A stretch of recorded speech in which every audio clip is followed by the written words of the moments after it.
తొలకరి జల్లుల పులకరింత ఒకవైపు, మృగశిర కార్తె ఆహ్లాదం మరోవైపు. మండిపోయిన ఎండల నుంచి ఉపశమనం లభించడంతో పాటు వర్షాకాలంలో వచ్చే సీజనల్ వ్యాధుల నుంచి రక్షణ పొందేందుకు పూర్వీకులు చేపలు తినడాన్ని ఆనవాయితీగా ఇచ్చారు. కేవలం రుచి కోసమే కాదు, అద్భుతమైన ఆరోగ్య ప్రయోజనాలు దాగి ఉన్న ఈ మృగశిర కార్తె రోజున ప్రతి ఇంటా చేపల కూర ఘుమఘుమలు మొదలవ్వాల్సిందే. ఇది కేవలం సాంప్రదాయమే కాదు, మృగశిర కార్తెకు సాంప్రదాయానికి ఉన్న అనుబంధాన్ని సైన్స్ కూడా నిర్ధారణ చేసిన సందర్భాలు ఉన్నాయి.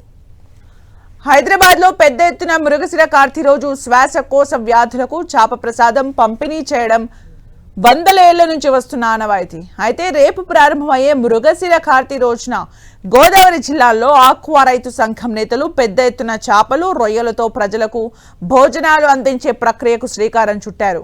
సూర్యుడు మృగశిర నక్షత్రంలోకి ప్రవేశించే సమయాన్ని మృగశిర కార్తె అంటారు. ఈ ఏడాది జూన్ 8న ఈ కార్తె ప్రారంభమవుతుంది. ఆ రోజున చేపలు, రొయ్యలు తినడం తరతరాలుగా వస్తున్న ఆనవాయితీ. మృగశిర కార్తెను ముంగిట చలి కూడా అంటారు. ఎందుకంటే మృగశిర రోజు నుంచి వర్షాలతో వాతావరణం చల్లబడుతోందని నమ్మకం. అయితే వర్షాకాలం వచ్చిందంటే చాలు, చాలా మంది సీజనల్ వ్యాధి బారిన పడి తీవ్ర ఇబ్బందులు పడుతుంటారు. రోగ నిరోధక శక్తి తగ్గి రకరకాల వ్యాధులు వచ్చే అవకాశం ఉంది. దీంతో ఆ వ్యాధుల నుంచి బయటపడేందుకు చేపలను ఒక మందుగా వాడేవారని పూర్వీకులు చెబుతుంటారు. అందుకే మృగశిర వచ్చిందంటే దాదాపు అన్ని మార్కెట్స్లో చేపలు, రొయ్యలు కొనేందుకు జనం పరిగెడతారు. వాతావరణంలో మార్పుల వల్ల శరీరంలో ఉష్ణోగ్రత ఒక్కసారిగా పడిపోయి జలుబు, దగ్గు, ఉబ్బసం, కీళ్ల నొప్పులు వంటి సమస్యలు తలెత్తుతాయి.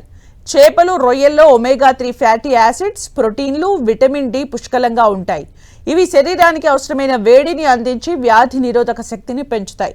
ముఖ్యంగా శ్వాసకోశ సమస్యలు, ఆస్తమా ఉన్న వారికి మృగశిర రోజున చేపలు తినడం వల్ల ఎంతో ఉపశమనం లభిస్తుందని వైద్యులు కూడా చెబుతుంటారు. పశ్చిమ గోదావరి జిల్లా పాలకొల్లులో జై భారత్ క్షీరారామ ఆక్వా సంఘం ఆధ్వర్యంలో ఈ నెల 8న మృగశిరపై అవగాహన కార్యక్రమానికి శ్రీకారం చుట్టారు. ఆ మృగశిర కార్తెలో జూన్ 22వ తారీఖు ఉన్న మృగశిర కార్తెలో కనుక అందరూ 1 కేజీ రొయ్యలు, కేజీ చేపలు ప్రతి ఒక్కరూ కూడా ఈ దేశంలో ఉన్న అందరూ కూడా ఇంటి దీపాలు కొనుక్కోవాలని చెప్పేసి మా జై భారత్ క్షీరారామ ఆక్వా సంఘం పిలుపునిచ్చాం.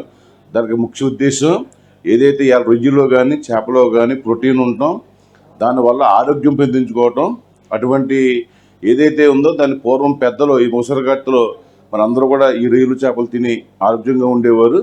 కాలక్రమేణా అది ఏదైతే మరుగున పడిపోయిందో మళ్ళీ అటువంటి రోజులు రావాలి, అందరూ కూడా ఆరోగ్యంగా ఉండాలి. ఆ మృగశిర